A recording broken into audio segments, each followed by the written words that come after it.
Okay. So this morning we're going to walk through ConnectX. And Lisa, thank you for that introduction.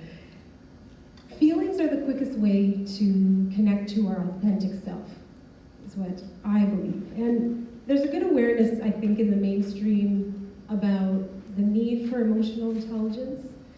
We're hearing that, we've been hearing that for probably the last couple of decades, right? That it improves our success in life, our relationships, and just our overall fulfillment in life when we are emotionally aware, when we're emotionally agile. And there's also a rising interest in the intuitive. So that's really nice to see that there's more sort of like out of the closet talk about tapping into this higher source of wisdom and knowledge, and really our inner compass is what our intuition is. And I've been studying both of these things for the last 10 years, quite extensively. And I wanted to find a way to present them and teach them to people that didn't require 10 years and hundreds of hours and thousands of dollars to learn and to integrate this stuff. So I created a process that pairs emotional intelligence with intuitive development. And we do this in a step-by-step process that involves cards, and you have all of those with you today, called ConnectX. And what it does is just breaks down the steps, so it scaffolds emotional awareness and intuitive knowing. So if you think about your practice, most of you are helping professionals here, and even just in your life in general, with family or friends. How many times have you sat across from someone and listened, probably very empathetically, to them recount a story or a struggle in detail, in detail, lots of detail? Maybe they got into some blaming or judging someone else for this problem. Maybe they got into blaming or judging themselves and just got caught in that cycle of self-loathing and shame. Well, what ConnectX do is help us shift our energy really quickly into a more conscious awareness. Really, that's what it is. That's why I call them consciousness cards.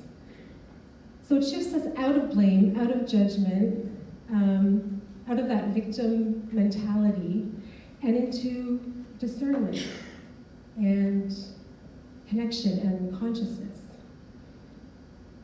And these skills are essential, I believe, in the recovery process, and also just essential for life, for all of us, no matter where we come from, no matter what we do.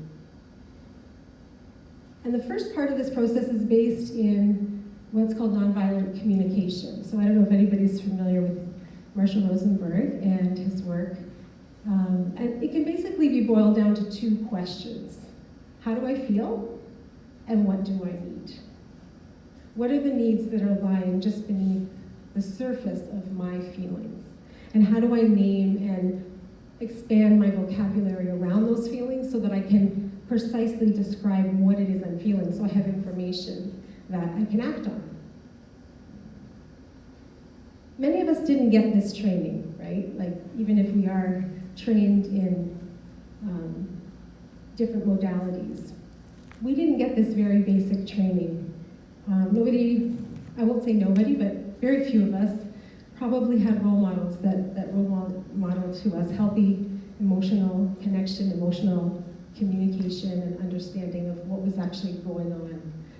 And forget teaching us, a lot of us weren't even asked how we felt as children, what we needed, right? That was not present, and definitely for a lot of our clients, that was not the case. They went through their entire life without anybody just doing an inquiry and asking them to be the expert on their own body, their own emotional state. And so what we're going to do today is just systematically go through this process, and you're going to experience what it's like to just sit in those feelings for a little bit. And we do this at a time where we're not in crisis. Hopefully nobody's in crisis right now, right? Just put up your hand if you are, Lisa will help you. But no, we're not in crisis, right? And so that's when we present this information. In a safe space, a way to help us process, and we can do this for ourselves, and we can do this in our practices, and be that safe haven, that safe presence for others. And we know this is especially important with those who've experienced trauma, right? Because as Lisa mentioned, trauma disconnects. It disconnects us from the body, it disconnects us from emotions, or we're over-expressing emotions. We're either numbing, we're over-expressing, avoiding. And so it creates this safe sanctuary for us to express how we feel and process something in a really tangible way, in a really kinesthetic way, because we're holding cards. So Connect decks are really meant to connect that disconnection.